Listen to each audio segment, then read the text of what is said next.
आसिला पाणीपाग विभागर आउ एक अपडेट 5 दिन जाए राज्य में जारी रहिबो झड़ वर्षा 10टी जिला को येलो वार्निंग जारी करागला। आसंतु आज आम जानिबा केउं 10 जिला को येलो अलर्ट जारी करा जायछि आंचलिक पाणीपाग तरफ। आसंतु आज आम जानिबा एही वीडियो माध्यम रे। तेणु वीडियो को आरंभ करबा पूर्व आपण समस्त को अनुरोध जेउ माने एपर्यंत आम चैनल को सब्सक्राइब करनांती आपण माने एबे ही आम चैनल को सब्सक्राइब करदंतु आउ एही वीडियो को बहुत मात्रा लाइक शेयर कमेंट करदंतु। तेबे चलंतु देरी न करिकि आज रो वीडियो को आरंभ करबा।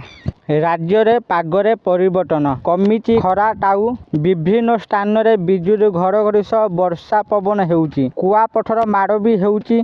आसंता 5 दिन जाए राज्य रे एभरी झड़ वर्षा नहीं पूर्वानुमान करिछि पाणीपाग विभाग। आसंता काली सकाळ 8:30 सुधा दक्षिण ओडिशा 10 जिला को येलो वार्निंग जारी होईछि। से सब जिलार किछि स्थान रे घंटा प्रति 30 रु 40 किलोमीटर बेगरे पवन बही पारे। तेबे 20 तारिख रु झड़ वर्षार प्रभाव अधिक रहिबो। 20 और 21 तारिख पाई राज्यर विभिन्न जिला को बिजुली घड़घड़ी सह प्रबल वर्षा पवन नहीं ऑरेंज और येलो वार्निंग देइछि पाणीपाग विभाग। कुआपथर माड़ भी हेबा संभावना रही। ऑरेंज वार्निंग जिले में पवनर बेग घंटा प्रति 50 रु 60 और येलो वार्निंग जिले में 40 रु 50 किलोमीटर बेगर पवन बही पारे। 5 दिन जाए राज्य में जारी रहिबो झड़ वर्षा। आसंता काली पाई 10 जिला को येलो वार्निंग।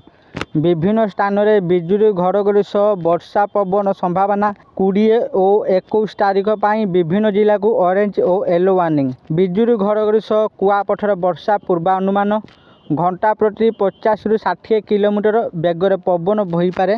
आशा करुच्ची आपण मानकु आज भिडियोटी निश्चित भाव में भल लगी आपण मैंने भिडियो देखी सबकिछि बुझी जाइथिबे। जदि आपण मानकु एई भिडियोटी भल लगी थाए दया करी एई भिडियो को बहुत मात्रा लाइक शेयर और कमेंट करदंतु।